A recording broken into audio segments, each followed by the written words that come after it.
রব্বাহু। আর বেদে বলছেন তৎবেদম পুরুষ বেদ।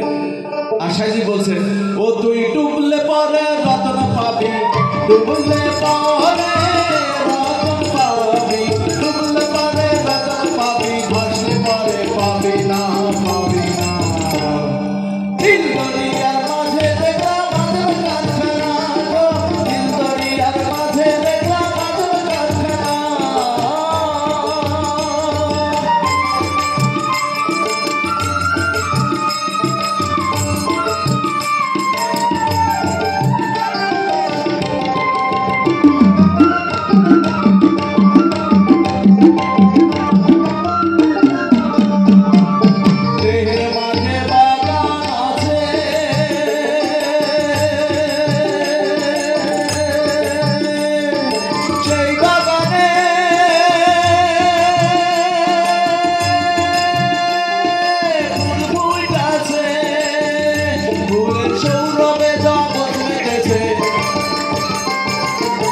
সৌরভে জগৎ মেতেছে, সৌরভে জগৎ মেতেছে, ভক্তির লালনের মন মাতল না, মাতল না।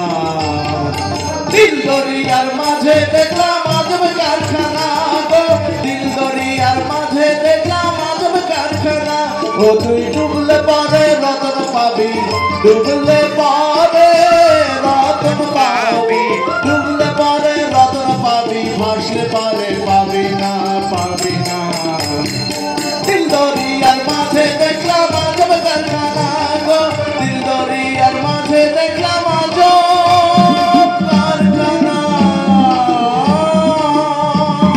কথা জানে না, সুর নেই, তাল নেই, এই পরীক্ষা দেওয়ার চেষ্টা করলাম, মানে পাস না করলে একটু ফেল করবো না। এর জন্য এ পর্যায়ে যিনি আমাদের এই সংস্থার উপদেষ্টা, তিনি ওই সোকল আমলানা, তিনি আসলে একজন সাধিকা, সাধক এবং আমাদের অভিভাবক বটবৃক্ষ শাইনা খাতুন।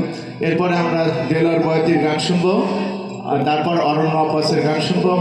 মাঝে আমাদের একজন ডলি মন্ডল আছে, দিদি সরকার আছে, নাদিরা ইসলাম নিপা আছে, সকলের গান, শিরিন সুলতান আছে।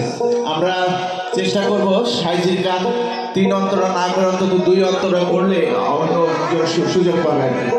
এ পর্যায়ে শাইনা খাতুন, মহাপরিচালক, জাতীয় মুক্তিযোদ্ধা কাউন্সিল এবং আমাদের এই সংস্থার উপদেষ্টা, আমরা বিশেষভাবে কৃতজ্ঞতা জ্ঞাপন করছি আমাদের স্যার জনাব নজরুল ইসলাম, আমাদের ম্যাডাম রোকেয়া ম্যাম, স্যারের বোন আমাদের মেহেদি হাসান ভাই, আমাদের তারেক রেজা, আমাদের কৃষ্ণ, আমাদের এই বাউলকুঞ্জের কৃষ্ণ, তিনি আমাদের আরেক বড় ভাই সৈয়দ জাহিদ হাসান, জাহিদুল কবির লিডার, তাদের ভালোবাসা আমি বিনয়ের সঙ্গে স্মরণ করছি। আমি রুবেল সাইদুল আলম, যিনি আমাদের এই সংস্থার মানে একজন প্রাণ ভ্রমরা।